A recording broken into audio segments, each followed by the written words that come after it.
Hello friends, चलिए आज की क्लास शुरू करते हैं। आज एक इम्पोर्टेंट अनाउंसमेंट है। पहले तो कल से आप लोगों का मिडाइवल हिस्ट्री शुरू होने जा रही है, ठीक है। क्योंकि हमने आपको पहले बोला था कि पॉलिटी और हिस्ट्री इतनी डिटेल में कराएंगे कि आप छोटे से छोटा एग्जाम देने जाओ तब भी आपका हर क्वेश्चन निकले, प्लस आप बड़े से बड़ा यूपी पीसीएस तक देने जाओ तो भी निकले। लेकिन जो मिडाइवल आपकी कराएंगे वो ये बात मान लेना कि आपका यूपीएससी भी आप देने जाओ ना तो भी बहुत कम ऐसे क्वेश्चंस आपको दिखेंगे जो इससे बाहर आएंगे। इतनी डिटेल में आपकी मिडाइवल कराने जा रहे हैं। और फिर लोगों को लगेगा कि इतनी डिटेल में कराएंगे टाइम लगेगा, नहीं। ये इसीलिए आज ये ओरिएंटेशन क्लास है। जिस पीडीएफ से आपको कराया जाएगा पूरी पीडीएफ में शो करूंगा, कितनी गहराई तक जाएंगे वो भी शो करूंगा। 1 बाय 1 करके देखते रहना। 106 पेज मतलब 100 पेज की आपकी पढ़ाई है। मुश्किल से 13 या 14 क्लासेज आएंगी आपकी, उसमें कंप्लीट हो जाएगा। यूट्यूब पे क्लासें मिलेंगी मिडाइवल की, लेकिन यूट्यूब पे ऐप पे ये अंतर रहेगा। ऐप पे क्या होगा, हम 7 डेज के अंदर मिडाइवल खत्म करेंगे। 7 डेज के अंदर मिडाइवल खत्म करेंगे। दैट मीन्स अगर किसी दिन 2 क्लास भी आनी है, 3 भी आनी है तो वो भी मिलेंगी। यूट्यूब पे रेगुलर 1 क्लास या किसी दिन अल्टरनेटिव डे में ऐसे मिलेंगे आपको। बाकी आगे चल के इस वीडियो के बीच में बताएंगे आपको आगे का क्या प्रोग्राम है। पहले आप देख लो। सबसे पहले तो ऊपर आपका एक माइंड मैप बनाएंगे कि प्राचीन काल का जो इतिहास पढ़ते हो आप, वैसे तो पढ़ते हो 5 लाख बीसी ईसा पूर्व से लेके फिर आपका जाता है पुरापाषाण काल, मध्यपाषाण काल, नवपाषाण काल। लेकिन इन कालों में कोई सभ्यता का विकास नहीं हुआ। नवपाषाण काल में सभ्यता अपने प्रारंभिक चरण में स्टार्ट तो हो गई थी, लेकिन जो मेनली होता है हड़प्पा सभ्यता से आप पढ़ते हो प्राचीन काल। 2600 बीसी से 1900 बीसी तक रही है हड़प्पा सभ्यता। फिर और काल रहे तो प्राचीन काल मेनली माना जाता है जो सभ्यता का विकास हुआ 2600 से 712 ईस्वी तक। 712 से 1192 एडी तक आपका रहता है पूर्व मध्यकाल, और इसके बाद रहता है आपका 1192 एडी के बाद मध्यकालीन भारत का इतिहास। उसमें सल्तनत काल रहते हैं आपके 5 वंश रहते हैं, गुलाम वंश, खिलजी, सैयद, ठीक है, तुगलक, लोधी, ये सब वंश रहेंगे। इसके बाद मुगल काल भी इसी काल में रहेगा। फिर आ जाएंगे अंग्रेज। तो आधुनिक भारत का इतिहास माना जाता है 1707 या 1757 से। अलग अलग इतिहासकारों ने अलग अलग माना। तो ये तो आ गया आपका काल विभाजन। अब हल्का सा बताया दे रहा है कि ये आपके हो गए कि सिंधु सभ्यता 2600 से 1900, ये बता चुके हैं आपको। एंशियंट में भी सेम माइंड मैप बनाया था। क्योंकि ये ओरिएंटेशन क्लास है, कल से आपकी रेगुलर क्लास होगी, पहली क्लास से स्टार्ट होगा, इसी पीडीएफ से पढ़ाएंगे तो आपको ये भी पता चल जाए क्या है। ऋग्वैदिक काल है 1500 से 1000 बीसी, 1000 से 600 बीसी उत्तर वैदिक, फिर महाजनपद, फिर मौर्य काल, ऐसे करके आपने एंशियंट पढ़ ली। 750 से 1000 एडी के बीच में राजपूत काल है आपके, पूर्व मध्यकाल का ये भाग है, ठीक है। 1192 से मेनली मध्यकाल आपका शुरू होता है। 1526 तक आपका, जब तक मुगल काल की स्थापना नहीं हुई, ये क्या सल्तनत काल चलता है। 1526 में बाबर मुगल काल की स्थापना कर देता है। ये 1707 औरंगजेब की जब मृत्यु होती है 1707 में, तब तक मानते हैं। लेकिन मेनली माना जाता है कब तक, 1857 एडी। 1857 एडी तक नहीं माना जाता। 1857 में तो समझो जो आपका बहादुर शाह जफर थे उनको कैद करके रंगून वगैरह निर्वासित कर दिया गया। मेनली सत्ता इनकी सिमट गई थी 1707 के आसपास। थोड़ा और जाओ तो आपका पलासी के युद्ध, बक्सर के युद्ध में मेनली पूरी सत्ता सिमट गई थी इनकी, ठीक है। आधुनिक भारत 1707 से 1947 तक, ये तो काल विभाजन हो गया।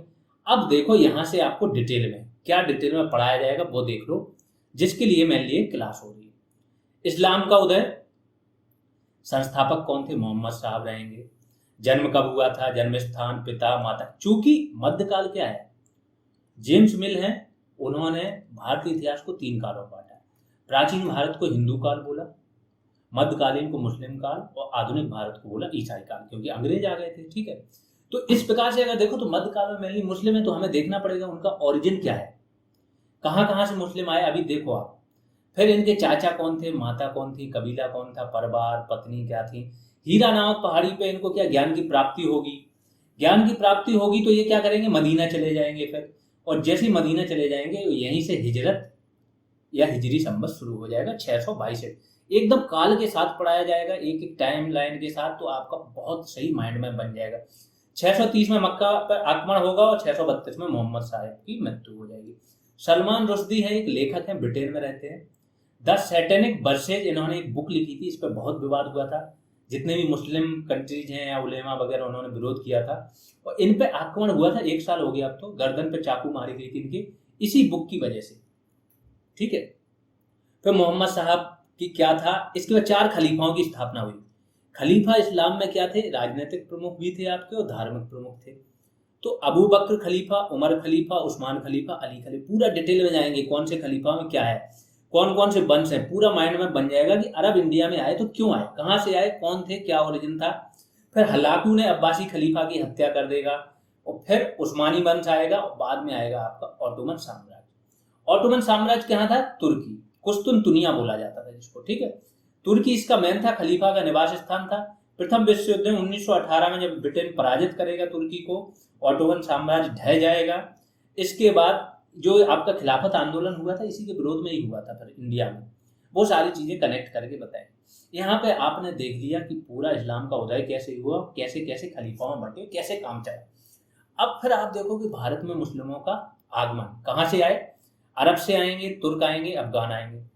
प्रथम आक्रमणकारी मोहम्मद बिन कासिम। क्यों आक्रमण करेगा, क्योंकि श्रीलंका के शासक ने खलीफा वलीद के लिए कुछ उपहार भेजे।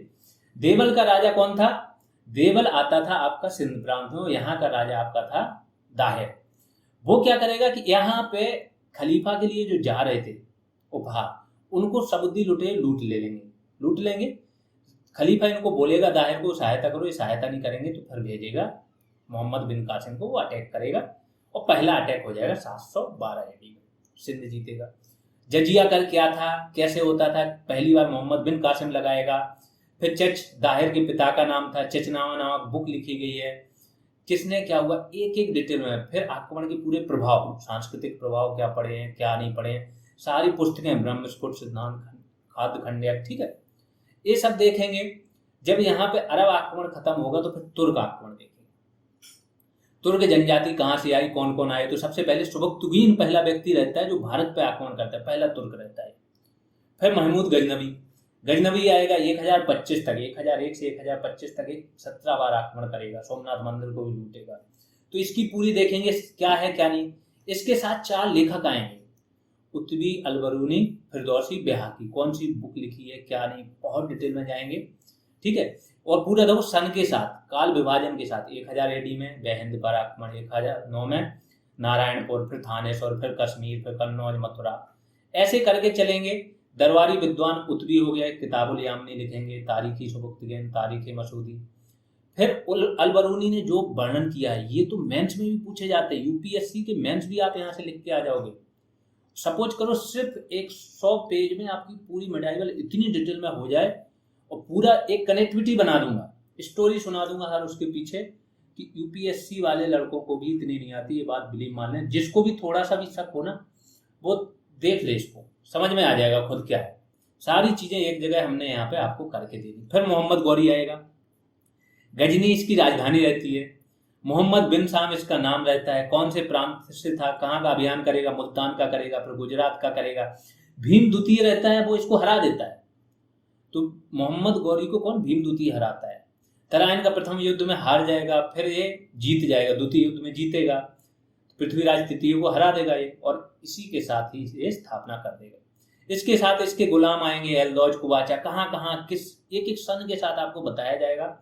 फिर जैसे इसके जो एलदौज कुबाचा रहते हैं, कुतुबुद्दीन ऐबक, तो कुतुबुद्दीन ऐबक को ये दिल्ली की गद्दी सौंप देगा, और यहीं से सल्तनत वंश की आपकी स्थापना हो जाएगी। 1206 से 1290 तक चलेगी। कुतुबुद्दीन ऐबक का काल लिखा है 1206 से 1210 तक। इसकी उपाधियां क्या थी, कुरान खां, लाख बख्श, हातिम सेकंड। सारी उपाधियां क्या हैं, गजनी, ताजुद्दीन, सिंध, ये सारी चीजें, किससे कब युद्ध हुआ, किस सन में हुआ। फिर इसके बाद आराम शाह आएगा, इंपॉर्टेंट नहीं है लेकिन आपका माइंड मैप के लिए इनका नाम का जिक्र जरूरी था। फिर इल्तुतमिश कब से कब तक आया, कौन सा तुर्क था, कहाँ का गवर्नर था, किसका दामाद था, तुर्कान चहलगामी क्या थी, है ना, किसने बनाया, फिर बलबन इसको खत्म करेगा। पूरा वास्तविक संस्थापक कहा जाता है, कौन से सिक्के चलाए, तराइन का तृतीय युद्ध इसके और एलदौज के बीच में होगा। फिर कुबाचा से लड़ाई होगी। इतनी किसी भी बुक में आप मेडाइवल की उठा लो, ये 4 या 5 बुक का सार है यहाँ पे, और इतनी सिंपल भाषा में है कि कहीं नहीं मिलेगा। इसके बाद आप कोई भी एग्जाम दो, यहाँ का, कहाँ का, इंडिया का कोई भी एग्जाम दो, अगर मेडाइवल हिस्ट्री पूछेंगे तो आपसे वो क्वेश्चन होना चाहिए। बहुत डिटेल में कराया जाएगा। रुकनुद्दीन फिरोज की बात, फिर रजिया सुल्तान कब से कब तक रही, एक एक जो भी किरदार हैं सबको बहुत डिटेल में, बहराम साहब है, नासिरुद्दीन महबूब। और ये इतना टफ नहीं लगेगा, इतनी सही स्टोरी से इसको कनेक्ट कर देंगे आपको कि लगेगा बहुत आसान चीज चल रही है। फिर बलबन इंपॉर्टेंट आ जाता है। ये भी इलबरी तुर्क था, क्या बनाया क्या नहीं बनाया, सबके नाम देखो, अमीर शिकार, अमीर आखुर किसको बोला जाता है ना, जिल्ले लाही, नियाबत खुदाई, सिजदा पैबोस प्रथा क्या थी, नौरोज तुलादान ताजिया, क्या कुबात कैसो, एक एक शब्द का विश्लेषण किया जाएगा। तुगरेल खां, ये आया था बीपीएससी में। तुगरेल खां ने बंगाल में इसके खिलाफ विद्रोह किया, उसने विद्रोह को दबा दिया था, खाल खिंचवा ली थी इसने, ठीक है। तो ये कहीं पे भी बुक में नहीं मिला था, वो लोग खोज रहे थे, देखो यहाँ पे है हर एक चीज। अब देखो बलबन के बारे में 20 फैक्ट आपको मिल जाएंगे, कहीं नहीं मिलेंगे आपको। फिर कैकुबात, क्यूमर्स, इनको हल्का से जानना है। फिर खिलजी वंश आ जाएगा, कौन है, मंगोलों का आक्रमण किसने विफल किया। पहले आएंगे आपके जलालुद्दीन और फिर आएंगे अलाउद्दीन। अब जलालुद्दीन के बारे में देखो इतने सारे पॉइंट हैं आपके पास। फिर अलाउद्दीन के बारे में तो भूल ही जाइए, अलाउद्दीन ने तो बहुत सारी चीजें की हैं, बाजार सुधार किए, है ना, सेना रखी बहुत बड़ी, बहुत सारे विद्रोह रोके और बहुत सारे युद्ध लड़े। तो सारे युद्ध देखो, कालबाई। ये फिर इंडिया का कहाँ किसका था, वारंगल प्रताप रुद्र देव काकती वंश, देवगिरी रामचंद्र देव, द्वार समुद्र मदुरई। ऐसे करके हम आगे बढ़ेंगे। हम अभी आपको पूरी पीडीएफ दिखाई दे रहे हैं कि आपको समझ में आ जाए कि आप नेक्स्ट 7 डेज में क्या पढ़ने वाले हैं। अगर आप ऐप पे हैं, यूट्यूब पे हैं, जिसको देखो यूट्यूब पे है, नहीं आना चाह रहे ऐप पे, कोई जबरदस्ती नहीं है, आपको ये चीजें मिलेंगी, लेकिन आपको डेली 1 क्लास अगर मिलेगी और या फिर अल्टरनेट डे में भी मिल सकती है। ऐप पे क्या होगा कि हमारा एक टारगेट है, हमें जब आपका वीडियो एग्जाम आएगा उसके पहले तक सारे कोर्स कंप्लीट कराना है। नेक्स्ट 7 डेज में आपका क्या चलेगा, मिडाइवल चलेगा, उसी के साथ में हिंदी स्टार्ट होगी। क्योंकि हिंदी के हमने सबको पीडीएफ प्रोवाइड करा दी है, वैसे हर टॉपिक की 29 टॉपिक में हिंदी डिवाइड की थी, पीडीएफ प्रोवाइड करा दी 29 की। इसके बाद भी अब हिंदी पे टॉपिक आपके मिडाइवल के साथ ही, जैसे टाइम होगा किसी दिन 1 किसी दिन 2, हिंदी और मिडाइवल साथ में चलेगी। इसके बाद सिर्फ और सिर्फ मेजर बचेगा हमारा क्या, मॉडर्न। अभी तक क्या क्या हो चुका, चलिए हल्का सा मैं आपको आइडिया दे रहा हूं, फिर आता हूं आगे क्या होगा, ठीक है। तो अभी तक हमारा क्या क्या हो गया, यहाँ पे इंडियन पॉलिटी हमारी पूरी फिनिश हो चुकी है। ज्योग्राफी हमारी इंडिया की और यूपी की ज्योग्राफी ऐप पे फिनिश होने वाली है, कल शायद फिनिश हो जाएगी, ठीक है। इकोनॉमी में जो कॉन्सेप्चुअल पोर्शन था, एक 2.5 घंटे 3 घंटे का वीडियो था, उसमें ऑलमोस्ट फिनिश है। ज्यादा से ज्यादा एक और आएगा 1 आवर का, तो कॉन्सेप्चुअल पोर्शन फिनिश है। एक वीडियो इकोनॉमिक्स का आ चुका है, डेटा पे सारी डेटा है उसमें, ऑलमोस्ट एक और आएगा, तो इकोनॉमिक्स फिनिश है आपकी ऑलमोस्ट, ठीक है। इसका करंट के वीडियो 2 टाइप के आ रहे हैं आपके, पार्ट वाइज भी आ रहे हैं जो डिटेल में थे, 3 पार्ट आ चुके हैं उसके, और मंथली करंट के भी 2 वीडियोज आ चुके हैं अप्रैल मई में। तो करंट यहाँ से चल ही रहा है। इसके बाद आगे क्या चलना है आपका, कंप्यूटर की हमने पीडीएफ प्रोवाइड करा दी, क्योंकि कंप्यूटर में सब याद ही करना है, कोई उसमें प्रैक्टिकली समझने जैसा कुछ है नहीं, ठीक है। हिंदी और मेडिकल एक साथ चलेगा ही चलेगा। मॉडर्न बचेगी, मॉडर्न, और उसके बाद रीजनिंग, और साथ में टेस्ट आपके हर 3 से 4 दिन में अभी एक फुल टेस्ट होगा। ये टेस्ट का सिस्टम चल ही रहा है। टॉपिक वाइज एमसीक्यूज हमारे हिंदी वाले एक जो ग्रुप है जिसमें स्टूडेंटों ने मेहनत की है, टॉपिक वाइज एमसीक्यूज कल से शुरू हो जाएंगे हिंदी के, क्योंकि हिंदी पे इतनी मेहनत करा देंगे कि हिंदी में भी आपका एक भी क्वेश्चन गलत ना हो। हिंदी जीएस कवर कर ली, फिर रीजनिंग पे आएंगे, और रीजनिंग कवर हुई तो आपका पूरा वीडियो एग्जाम कवर हो जाएगा। जो भी अभी तक इंतजार में कुछ भी सोच रहे हैं उनकी सोच हो सकती है, बट मैं इतना ही एडवाइस दूंगा कि बार बार कोई समझाने वाला नहीं मिलेगा, खुद से समझो। 1-2 बार चीजें कर चुके हैं। अगर आप लास्ट में आओगे तो फिर सोचते हो लेट हो जाओगे। ज्वाइन करना चाहो तो आराम से बैच की डिटेल आपकी रहती है, आप कोई भी कमेंट देख लो, पिंड कमेंट में आपको मिलेगा, ठीक है, उसमें आपको पूरी डिटेल मिल जाएगी, या जीएस रिवॉल्यूशन टेलीग्राम पे सर्च करो तो ग्रुप मिल जाएगा आपको, और वीडियो के डिस्क्रिप्शन में मिल जाएगा। अब आते हैं हम फिर से, जब अलाउद्दीन का देख लेंगे, उसके सारे देखो, बरीद किसे बोलते हैं, मुइयान किसे, परवाना नबीस, फिर अमीर खुसरो ने कौन सी बुक लिखी, जियाउद्दीन बर्नी, ये सारी बुकें पूछी जाती हैं। जब आपको टॉपिक वाइज पढ़ा दी जाती है ना, तो फिर याद करना कोई मुश्किल काम नहीं होता है। जफर खान, उलूग खान, मतलब मिडाइवल का मैं बता क्या रहा हूँ, एक सिंगल चीज नहीं छूटेगी, और इतने कम पेजेज में कोई नहीं करा पाएगा। फिर शहाबुद्दीन उमर, मुबारक शाह खिलजी, है खुसरब शाह, ये सब की बात होगी, खिलजी वंश खत्म। फिर तुगलक वंश, ऐसे गयासुद्दीन मोहम्मद बिन तुगलक, इनके बारे में आप देखो, बर्नी के अनुसार क्या था, सल्तनत के केंद्र में राजधानी। क्यों, किसकी बात कर रहे हैं, मोहम्मद बिन तुगलक, इसने बहुत सारे काम किए थे, तो ये बहुत डिटेल में देखो, यहाँ से शुरू होंगे। मोहम्मद बिन तुगलक आपके चलेंगे, देखो खुरासान कहाँ है, ये क्या है, क्या काम किया, बाकायदा आपको मैप बना के जहाँ पे माइंड मैप बनाना है, जहाँ पे चीज़ें। आप यूपीपीसीएस तो भूल जाओ, यूपीपीसीएस के लिए तो इतना कभी नहीं पढ़ना पड़ता है, कितना भी आप घटना चक्र दुनियादारी पढ़ लो, और कितनी भी यूपीएससी की विपिन चंद्रा और ये रामशरण शर्मा और जितनी भी बुक हैं आपकी आती हैं, ठीक है, सतीश चंद्रा, आप पढ़ लो, इतनी डिटेल में कहीं पर नहीं मिलेगा आपको, और प्लस इतने कम शब्दों में नहीं मिलेगा। अगर बुक होगी 300-400 पेज की फिर भी सारी चीज़ें नहीं मिलेंगी एक जगह, ठीक। फिर सैयद वंश आ जाएगा, खिज्र खां मुबारक शाह, इसने क्या किया क्या नहीं किया। थोड़ा सा चलते हैं आगे, चलते हैं मुगल वंश पे आते हैं, ठीक। कुरान क्या है, हदीस क्या है, इजमा क्या है, कयास क्या है, खेत बटाई, रास गल्ला ये बख्शी किसे क्या कहते थे, ये चीज़ें अभी देखने में लग रही होंगी, बहुत सारी चीज़ें हैं, लेकिन जैसा कि मैंने बताया कि ये चीज़ें आपको इतनी आसान बना देंगे कि कोई दिक्कत ही नहीं होगी समझने। फिर मुगल काल शुरू हो जाता है, बाबर आते हैं, कहाँ जन्म स्थान हुआ, मध्य एशिया से कैसे आए, यहाँ क्यों आना हुआ, काबुल, फिर कहाँ कहाँ गए। देखो यहाँ आने से पहले 1504 में कहाँ था, 19 में कहाँ था, फिर 26 में आएगा, क्या क्या पद्धति का यूज करेगा, फिर खानवा का युद्ध, जितने बाबर ने युद्ध लड़े सब काल क्रमानुसार आपको बता दिए जाएंगे। फिर कृष्णदेव राय ने इसे क्या बोला, कृष्णदेव राय को बाबर ने बोला था कि ये सबसे शक्तिशाली शासक था उस टाइम का। फिर राणा सांगा, इसके बाद आगे चलेंगे हुमायूं वगैरह, मुगल जितने भी काल हैं, और भक्ति काल भी यहाँ पे आएगा, भक्ति प्लस सूफी प्लस आपका क्या होगा, ये वाला विजयनगर साम्राज्य और बहमनी साम्राज्य, एबीसी में है इसी पीडीएफ में। इसके बाद शिवाजी का भी वर्णन है, शिवाजी का जो भी क्वेश्चन पूछे जाते हैं, दैट मीन्स मिडाइवल से आपका कुछ भी नहीं बचेगा, सब चीज हमने कवर की हुई है। देखो ये पीडीएफ आपको दिख रहा है, 61 पेज पे पहुंचे, पूरी 106 पेज की पीडीएफ है। दक्कन अभियान, इसका दो सारी शैली, केवल ये नहीं पढ़ा रहे कि फैक्ट दे दिए आपको, किसने क्या किया, क्या क्या बनवाया, स्थापत बाबर ने क्या बनाया, हुमायूं ने, अकबर ने कौन सी शैली अपनाई, क्या था क्या नहीं था, पूरा एक एक इतना डिटेल में कराएंगे आपको कि आप बुक तो भूल जाइए, बुक में तो एक दो बुक पढ़ेंगे भी ना, पूरा याद कर लेंगे तब भी ये चीज़ें नहीं मिलेंगी।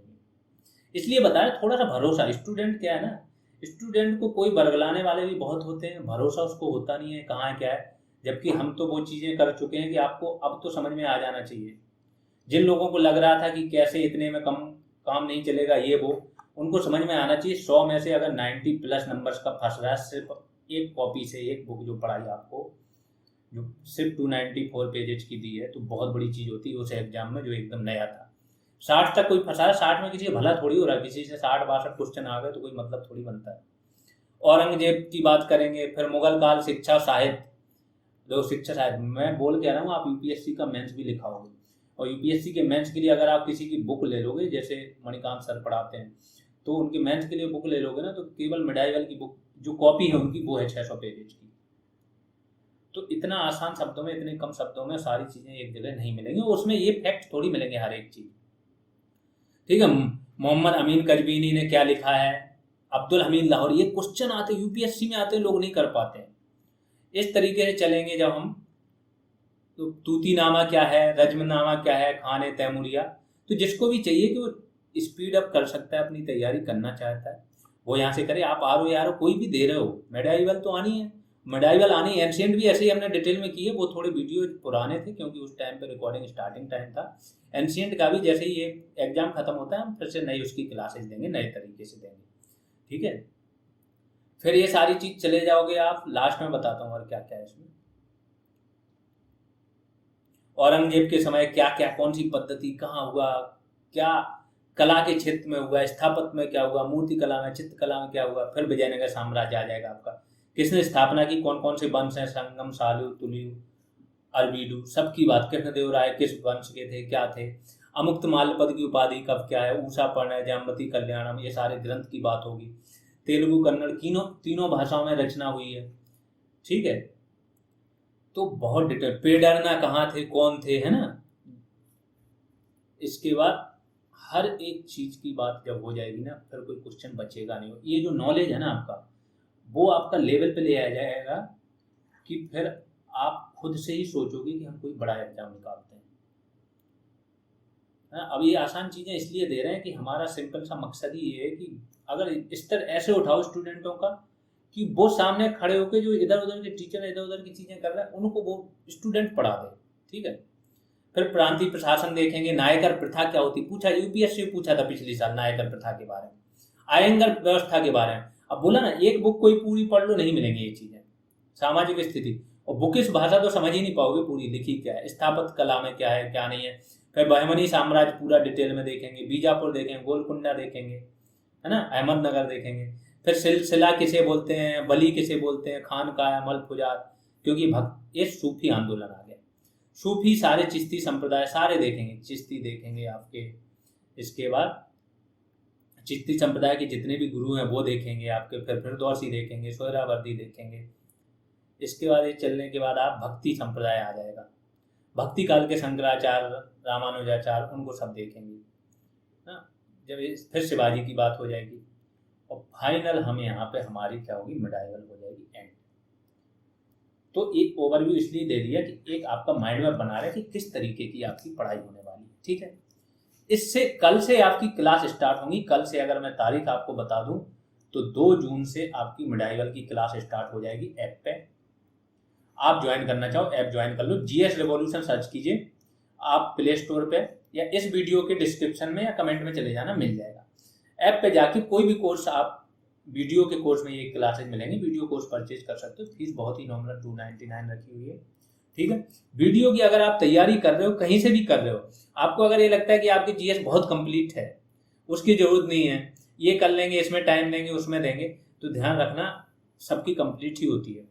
जो आपका सिलेक्शन रुकता है ना वो 3 या 4 क्वेश्चन से, 2 या 3 क्वेश्चन से, वो जब आप एक एक गैप भर के बैठते हो, एक फ्लो में पढ़ते हो, कोई चीज ना छूटे ना, तभी होता है। हर व्यक्ति को लगता है कि ये चीज कंप्लीट है। जीएस के साथ अब हिंदी भी चलेगी आपकी, हिंदी भी ऐसे ही डिटेल में कराएंगे, एक एक टॉपिक को इतना आसान बना के कराएंगे आपको, कितना भी आप पढ़ के बैठे हो, जब आप यहाँ पे पढ़ोगे तो एक माइंड मैप बनता है, यहाँ पे चीजें याद और रटनी नहीं पड़ती हैं, ठीक है, माइंड मैप बनता है, उससे फिर आपकी बहुत सारी चीजें सॉल्व हो जाती हैं, लॉन्ग टर्म तक याद रहेंगी। लास्ट में रीजनिंग बचेगी, रीजनिंग कंप्लीट कराएंगे, करंट आपका चल ही रहा है।